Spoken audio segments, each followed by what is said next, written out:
Hello my dear students, welcome to Vidya English classes. ਜਿਵੇਂ ਕਿ ਆਪਣੀ ਪੋਇਮ ਐਕਸਪਲੇਨੇਸ਼ਨ ਦੀ series ਚੱਲ ਰਹੀ ਹੈਗੀ, ਤਾਂ ਉਸ ਸੀਰੀਜ਼ ਦੇ ਵਿੱਚ ਅਸੀਂ ਜੋ ਅੱਜ ਪੋਇਮ ਕਰਨ ਜਾ ਰਹੇ ਹਾਂ ਉਹ ਪੋਇਮ ਹੈ ਵਾਲਟ ਵਿਟਮੈਨ ਦੁਆਰਾ ਲਿਖੀ ਗਈ ਆਈ ਸਿਟ ਐਂਡ ਲੁੱਕ ਆਊਟ। ਸੋ ਇਸ ਵੀਡੀਓ ਦੇ ਵਿੱਚ ਤੁਹਾਨੂੰ ਉਹਦੀ ਐਕਸਪਲੇਨੇਸ਼ਨ ਤੇ ਨਾਲ ਜਿਵੇਂ ਕਿ ਅਕਸਰ ਹੀ ਹੁੰਦਾ ਹੈਗਾ ਆਪਣਾ ਆਨਲਾਈਨ ਟੈਸਟ ਲਾਸਟ ਦੇ ਵਿੱਚ ਹੋਏਗਾ। ਸੋ ਪੋਇਮ ਦੀ ਐਕਸਪਲੇਨੇਸ਼ਨ ਕਰਨ ਤੋਂ ਪਹਿਲਾਂ ਆਪਾਂ ਇਹਦੇ ਕੁਝ ਕੀ ਪੁਆਇੰਟਸ ਨੇਗੇ ਜਿਹੜੇ ਇੱਕ ਵਾਰੀ ਲਰਨ ਕਰ ਲਈਏ, ਕਿਉਂਕਿ ਇਹ ਪੋਇਮ ਦੇ ਉਹ ਪੁਆਇੰਟਸ ਨੇਗੇ, ਕੀ ਪੁਆਇੰਟਸ ਨੇ, ਜੇ ਅਸੀਂ ਇਹਨਾਂ ਨੂੰ ਯੂਜ਼ ਕਰਦੇ ਆਂਗੇ ਆਪਣੇ ਆਨਸਰ ਦੇ ਵਿੱਚ, surely we will get extra marks. So ਕਿਹੜੇ ਪੁਆਇੰਟ ਨੇਗੇ? ਪਹਿਲੀ ਗੱਲ ਤਾਂ ਜਿਹੜੀ ਇਹ ਪੋਇਮ ਹੈ ਆਈ ਸਿਟ ਐਂਡ ਲੁੱਕ ਆਊਟ, ਇਹ ਵਰਡ ਦੇ ਵਿੱਚ ਫੈਲੀ ਹੋਈ ਕਰਪਸ਼ਨ ਨੂੰ ਕੈਪਚਰ ਕਰਦੀ ਹੈਗੀ, ਉਹਨੂੰ ਐਕਸਪ੍ਰੈਸ ਕਰਦੀ ਹੈਗੀ। ਔਰ ਪੋਇਮ ਇਹ 19th ਸੈਂਚੁਰੀ ਦੇ ਸੈਕਿੰਡ ਹਾਫ ਦੇ ਵਿੱਚ ਮੀਨਸ 1850 ਤੋਂ 1900 ਦੇ ਵਿੱਚ ਲਿਖੀ ਹੋਈ ਹੈਗੀ। ਕਿਉਂ ਲਿਖੀ ਹੋਈ ਹੈ, ਮੈਂਸ਼ਨ ਕਰਨਾ ਕਿਉਂ ਜ਼ਰੂਰੀ ਹੈ? ਕਿਉਂਕਿ ਇਹ ਉਹ ਪੀਰੀਅਡ ਸੀਗਾ ਜਦੋਂ ਕਿ ਸੋਸਾਇਟੀ ਦੇ ਵਿੱਚ ਇੰਡਸਟਰੀਅਲ ਰੈਵੋਲਿਊਸ਼ਨ ਤੇ ਜੋ ਪੋਲੀਟਿਕਸ ਹੈ ਉਹਦੇ ਵਿੱਚ ਰੈਵੋਲਿਊਸ਼ਨ ਆਉਣ ਕਰਕੇ ਬਹੁਤ ਚੇਂਜਸ ਆ ਰਹੀਆਂ ਸੀ ਸੋਸਾਇਟੀ ਦੇ ਵਿੱਚ। ਜਿਹੜਾ ਦਾ ਟਾਈਟਲ ਹੈ ਬੜਾ ਹੀ ਅਪੀਲਿੰਗ ਹੈ ਤੇ ਨਾਲ ਹੀ ਬਹੁਤ ਜ਼ਿਆਦਾ ਸਿੰਬੋਲਿਕ ਹੈ। ਉਹ ਸਿੰਬਲਿਜ਼ਮ ਕੀ ਹੈ? ਦੇਖੋ, ਸਿਟ ਲਿਖਿਆ ਹੋਇਆ, ਸਿਟ ਉਹ ਵੀ ਕੈਪੀਟਲ ਦੇ ਨਾਲ ਸਟਾਰਟ ਹੋਇਆ ਹੈਗਾ, ਕੈਪੀਟਲ ਐਸ ਦੇ ਨਾਲ ਸਟਾਰਟ ਹੋਇਆ। ਇਹਦਾ ਮਤਲਬ ਕੀ ਹੈ?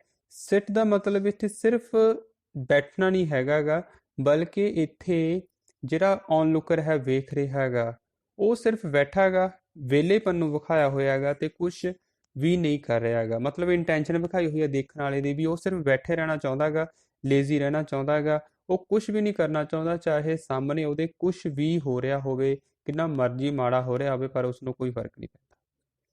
ਵਿਟਮੈਨ ਇੱਕ ਅਮਰੀਕਨ ਪੋਇਟ ਹੈ ਜਿਹੜਾ ਕਿ 19th ਸੈਂਚੁਰੀ ਦਾ ਪੋਇਟ ਹੈ। ਇਹ 19th ਸੈਂਚੁਰੀ ਦੇ ਵਿੱਚ ਹੀ ਉਸਨੇ ਲਿਖਿਆ ਸੀਗਾ ਆਪਣਾ।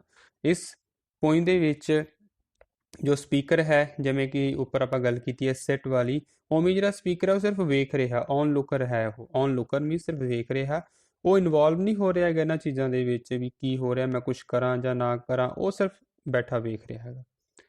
ਸੋ ਰੀਡਰਸ ਜ਼ਰੂਰ ਇੰਸਪਾਇਰ ਹੋਣਗੇ, ਉਸ ਨੂੰ ਹੋ ਸਕਦਾ ਗੁੱਸਾ ਵੀ ਆਵੇ ਔਨ ਲੁਕਰ ਦੇ ਉੱਪਰ ਵੀ, ਉਹ ਕੁਝ ਕਰ ਕਿਉਂ ਨਹੀਂ ਰਿਹਾ ਹੈਗਾ।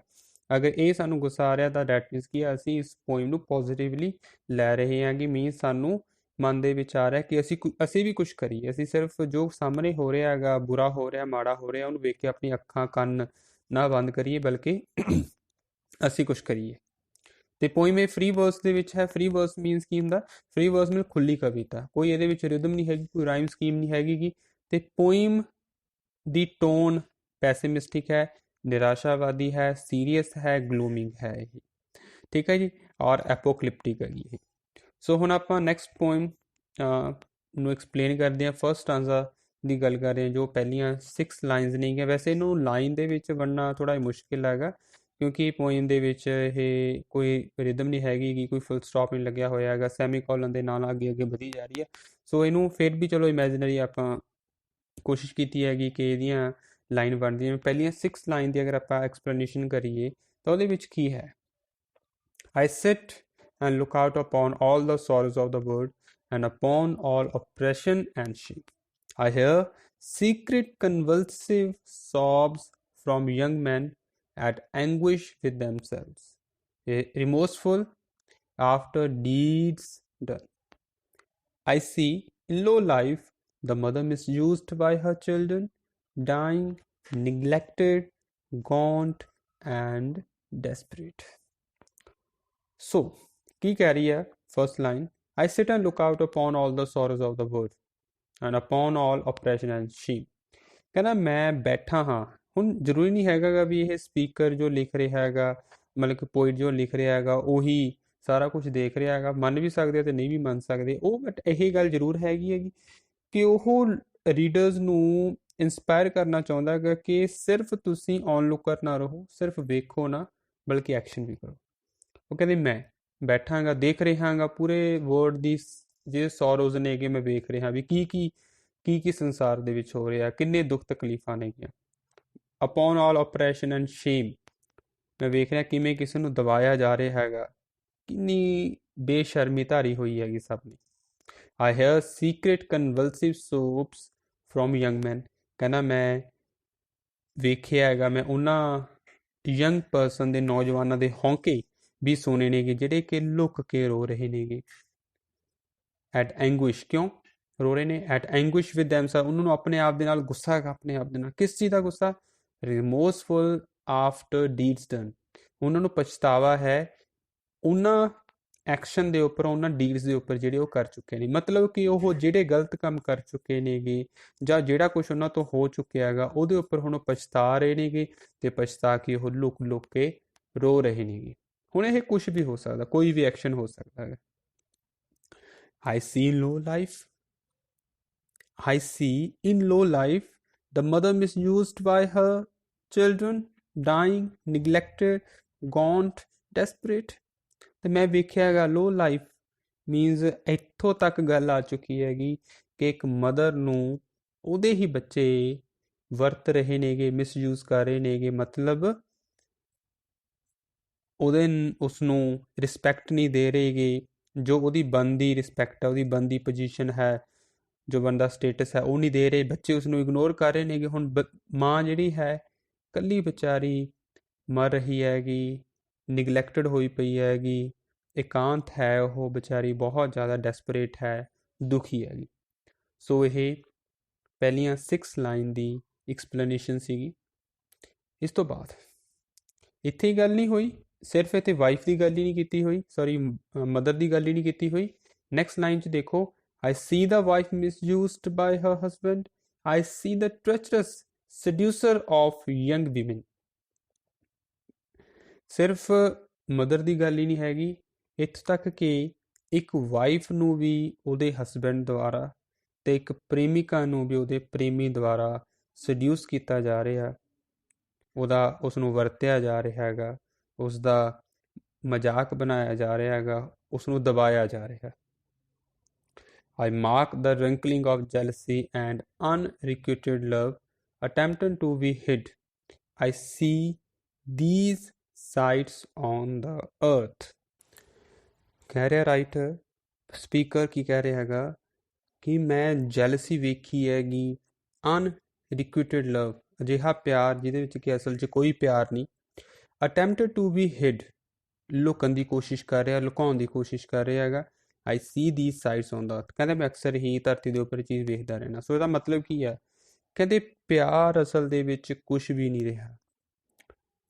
ਈਗੋ ਜਿਹੜੀ ਹੈ ਉਹ ਸੱਚੇ ਪਿਆਰ ਨੂੰ ਖਤਮ ਕਰ ਰਹੀ ਹੈ। ਸਿਰਫ ਮਾਸਕ ਪਹਿਨੇ ਹੋਏ ਨੇਗੇ, ਮਖੌਟੇ ਪਹਿਨੇ ਹੋਏ ਨੇਗੇ ਪਿਆਰ ਦੇ ਨਾਂ ਦੇ ਉੱਪਰ। ਪਿਆਰ ਦੇ ਵਿੱਚ ਜੈਲਸੀ ਹੋਈ ਪਈ ਹੈਗੀ, ਸਿਰਫ ਜੈਲਸੀ ਕਰਕੇ ਹੀ ਪਿਆਰ ਦਿਖਾਵੇ ਲਈ ਰਹਿ ਗਿਆ ਹੈ। ਸਿਰਫ ਈਗੋ ਹੀ ਹੈ ਜਿਹੜੀ ਕਿ ਹਰ ਇੱਕ ਚੀਜ਼ ਨੂੰ ਤਬਾਹ ਕਰ ਰਹੀ ਹੈ। I see the workings of battle, pestilence, tyranny, I see martyrs and prisoners।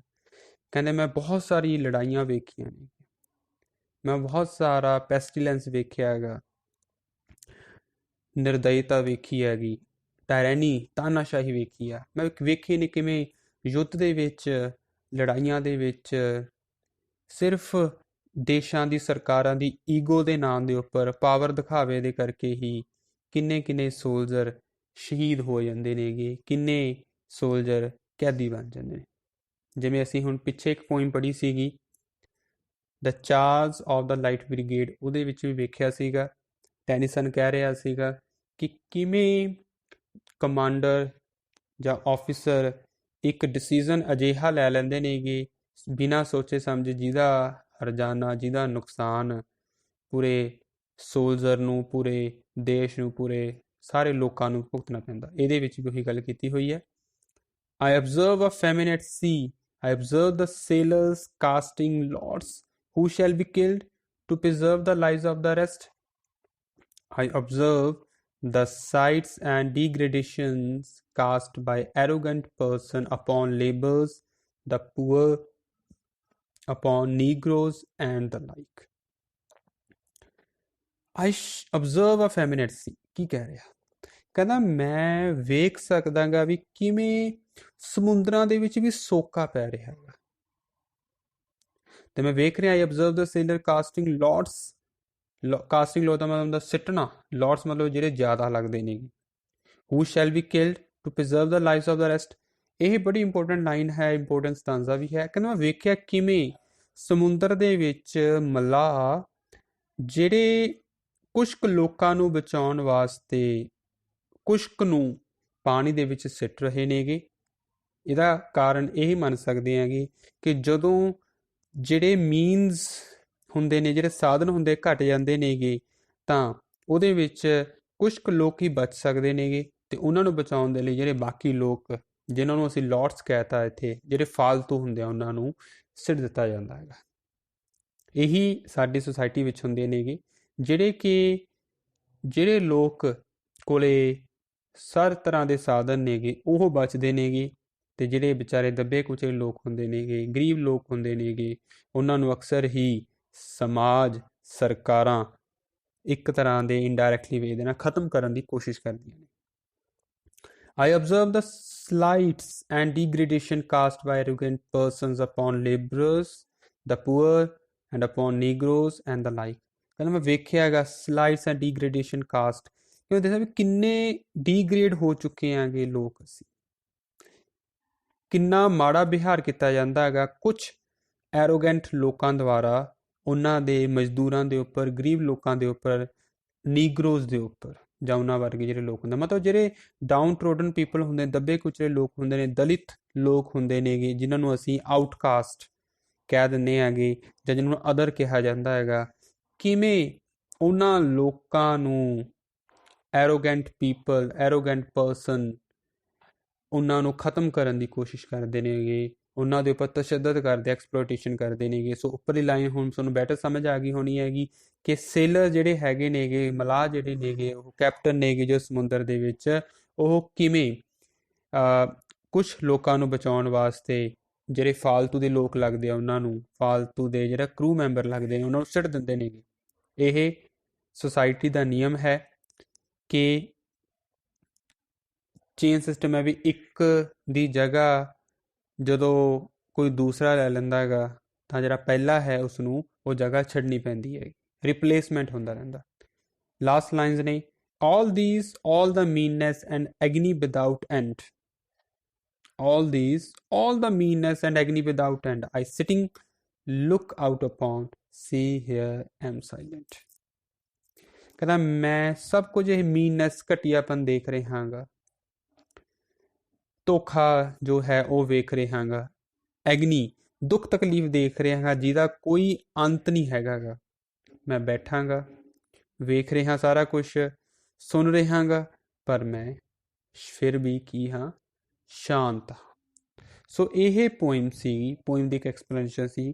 ਅਗਰ ਆਪਾਂ ਪੋਇਮ ਦਾ ਇੱਕ ਓਵਰਵਿਊ ਕਰਨਾ ਹੋਵੇ ਤਾਂ ਪੋਇਮ ਦੇ ਵਿੱਚ ਵਾਲਟ ਵਿਟਮੈਨ, ਜੋ ਕਿ ਇੱਕ ਅਮਰੀਕਨ ਪੋਇਟ ਹੈ, ਉਹ ਲੜਾਈ, ਵਾਰਸ, ਜੋ ਯੁੱਧ ਹੋਏ ਨੇਗੇ, ਉਹਨਾਂ ਦੀ ਜੋ ਪਰਸਨਲ ਰਿਲੇਸ਼ਨਸ਼ਿਪਸ ਨੇਗੀਆਂ, ਉਹਨਾਂ ਦੀ ਜੋ ਇੰਡਸਟਰੀਅਲ ਰੈਵੋਲਿਊਸ਼ਨ ਹੈ, ਲਗਭਗ ਹਰ ਇੱਕ ਕੌਨਸੈਪਟ, ਜੋ ਹਰ ਇੱਕ ਕੌਨਸੈਪਟ ਹੈ ਜੋ ਜ਼ਿੰਦਗੀ ਜਿਉਣ ਦਾ, ਜਾਂ ਜਿਹਦੇ ਨਾਲ ਅਸੀਂ ਜੁੜੇ ਹੋਏ ਆਂਗੇ ਡਾਇਰੈਕਟਲੀ ਇਨਡਾਇਰੈਕਟਲੀ, ਚਾਹੇ ਉਹ ਪੋਲੀਟਿਕਸ ਹੈ, ਚਾਹੇ ਉਹ ਇੰਡਸਟਰੀ ਹੈ, ਚਾਹੇ ਉਹ ਧਰਮ ਹੈ, ਚਾਹੇ ਉਹ ਸਾਰੇ ਆਪਸੀ ਰਿਸ਼ਤੇ ਨਾਤੇ ਨੇ, ਹਰ ਇੱਕ ਕੌਨਸੈਪਟ ਦਾ ਉਸਨੇ ਕ੍ਰਿਟੀਸਾਈਜ਼ ਕੀਤਾ, ਦਿਖਾਇਆ ਕਿ ਕਿਵੇਂ ਕਰਪਸ਼ਨ ਹੈ ਧਰਮ ਦੇ ਵਿੱਚ, ਪਰਸਨਲ ਰਿਲੇਸ਼ਨਸ਼ਿਪ ਦੇ ਵਿੱਚ ਵੀ ਕਰਪਸ਼ਨ ਦਿਖਾਈ ਹੋਈ ਹੈ ਕਿ ਜਦੋਂ ਤੱਕ ਮਾਪੇ ਸਾਨੂੰ ਦੇ ਰਹੇ ਨੇ, ਸਾਨੂੰ ਖਵਾ ਰਹੇ ਨੇ, ਉਦੋਂ ਤੱਕ ਉਹ ਸਾਡੇ ਨੇ, ਜਦੋਂ ਉਹ ਨਹੀਂ ਰਹੇ ਖਵਾ ਰਹੇ ਤਾਂ ਅਸੀਂ ਗਿਰਗਿਟ ਵਾਂਗ ਰੰਗ ਪਕੜ ਲੈਂਦੇ ਹੈਗੇ, ਰੰਗ ਬਦਲ ਜਾਂਦੇ ਹੈਗੇ, ਅਤੇ ਅਸੀਂ ਉਹਨਾਂ ਦੀ ਕੋਈ ਕੇਅਰ ਨਹੀਂ ਕਰਦੇ। ਪਿਆਰ ਵੀ ਇੱਦਾਂ ਹੀ ਹੈਗਾ, ਪਿਆਰ ਵੀ ਸਿਰਫ ਇਕਨੋਮਿਕਲੀ ਕਰਦੇ ਹੈਗੇ, ਆਰਥਿਕਤਾ ਨੂੰ ਵੇਖ ਕੇ ਕਰਦੇ ਹੈਗੇ। ਪਿਆਰ ਦੇ ਵਿੱਚ ਵੀ ਸੁਪਨੇ ਜਿਹੜੇ ਰਾਜਕੁਮਾਰਾਂ ਦੇ ਆਉਂਦੇ ਨੇ, ਕਦੇ ਮਜ਼ਦੂਰਾਂ ਦੇ ਨਹੀਂ ਆਉਂਦੇਗੇ। ਸੋ ਇਸ ਤਰ੍ਹਾਂ ਇਹ ਜਿਹੜੀ ਪੋਇਮ ਹੈ ਲਗਭਗ ਹਰ ਇੱਕ ਤਬਕੇ ਨੂੰ ਕ੍ਰਿਟੀਸਾਈਜ਼ ਕਰ ਰਹੀ ਹੈਗੀ, ਅਤੇ ਇਹ ਲਿਖੀ ਚਾਹੇ 19th ਸੈਂਚੁਰੀ ਦੇ ਵਿੱਚ ਹੈ, 1850 ਤੋਂ 1900 ਦੇ ਵਿੱਚ ਲਿਖੀ ਗਈ ਹੈਗੀ, ਉਦੋਂ ਦੇ ਮਾਹੌਲ ਨੂੰ ਦਰਸਾਉਂਦੀ ਹੈ, ਪਰ ਇਹ ਅੱਜ ਵੀ ਬਿਲਕੁਲ ਸੂਟੇਬਲ ਹੈ, ਅੱਜ ਵੀ ਸਭ ਕੁਝ ਇਹੀ ਹੋ ਰਿਹਾ ਹੈਗਾ। ਸੋ ਇਹ ਪੋਇਮ ਸੀਗੀ, ਦੁਬਾਰਾ ਤੁਸੀਂ ਇਸ ਨੂੰ ਰਿਪੀਟ ਲਗਾ ਕੇ ਸੁਣਨੀ ਹੈਗੀ, ਸਮਝਣ ਦੀ ਕੋਸ਼ਿਸ਼ ਕਰਨੀ ਹੈਗੀ ਕਿ ਇਹ ਪੋਇਮ ਤੁਹਾਨੂੰ ਕੀ ਕਹਿ ਰਹੀ ਹੈਗੀ। ਬਾਕੀ ਹਰ ਇੱਕ ਪੋਇਮ ਦੀ ਆਪਣੀ ਐਕਸਪਲੇਨੇਸ਼ਨ ਹੁੰਦੀ ਹੈਗੀ, ਜਿੰਨੇ ਵਾਰ ਤੁਸੀਂ ਇਸ ਨੂੰ ਪੜ੍ਹੋਗੇ ਉਨੇ ਉਹਦੇ ਮੀਨਿੰਗ ਹੋਣਗੇ। ਬਾਕੀ ਇਸ ਪੋਇਮ ਨਾਲ ਰਿਲੇਟਡ ਜਿਹੜੇ ਕੁਐਸਚਨਸ ਨੇਗੇ ਤੁਹਾਨੂੰ ਤੁਹਾਡੀ ਸਕਰੀਨ ਦੇ ਉੱਪਰ ਹੁਣ ਵਿਖ ਹੀ ਰਹੇ ਨੇਗੇ, ਜਿਹਨਾਂ ਦੇ ਆਨਸਰ ਤੁਸੀਂ ਮੈਨੂੰ ਕਮੈਂਟ ਬਾਕਸ ਵਿੱਚ ਕਮੈਂਟ ਕਰਨੇ ਹੈਗੇ। ਅਤੇ ਇਹ ਚੈਨਲ ਨੂੰ ਤੁਸੀਂ ਬਹੁਤ ਜ਼ਿਆਦਾ ਨੇ ਸਬਸਕ੍ਰਾਈਬ ਕੀਤਾ ਹੈਗਾ, ਹੋਰ ਵੀ ਅੱਗੇ ਸ਼ੇਅਰ ਕਰਦੇ ਰਹੋ ਅਤੇ ਉਹਨਾਂ ਨੂੰ ਵੀ ਸਬਸਕ੍ਰਾਈਬ ਕਰਨ ਦੇ ਲਈ ਅਤੇ ਵੀਡੀਓਜ਼ ਅੱਗੇ ਸ਼ੇਅਰ ਕਰਨ ਦੇ ਲਈ ਕਹਿੰਦੇ ਰਿਹਾ ਕਰੋ, ਕਿਉਂਕਿ ਇਹ ਪੋਇਮਸ ਦਾ ਫਾਇਦਾ ਸਿਰਫ ਸਾਡੇ ਤੱਕ ਹੀ ਨਹੀਂ ਰਹਿਣਾ ਚਾਹੀਦਾ, ਸਭ ਨੂੰ ਇਹਦਾ ਫਾਇਦਾ ਹੋਣਾ ਚਾਹੀਦਾ। ਅਤੇ ਅਸੀਂ ਵੀ ਇਸ ਪੋਇਮ ਤੋਂ ਹੁਣ ਇੱਕ ਸਿੱਖ ਕੀ ਲਈਏ ਕਿ ਅਸੀਂ ਜੈਲਸੀ ਨਾ ਰੱਖੀਏ ਕਿ ਮੈਂ ਸਿੱਖਣਾ ਗਾ, ਬਲਕਿ ਪੋਜ਼ੀਟਿਵ ਹੋ ਕੇ ਸੋਚੀਏ, ਆਪਟੀਮਿਸਟਿਕ ਹੋ ਕੇ ਸੋਚੀਏ ਕਿ ਸਾਡੇ ਨਾਲ ਨਾਲ ਕਿਸੇ ਹੋਰ ਦਾ ਵੀ ਫਾਇਦਾ ਹੋ ਜੇ। Thank you so much.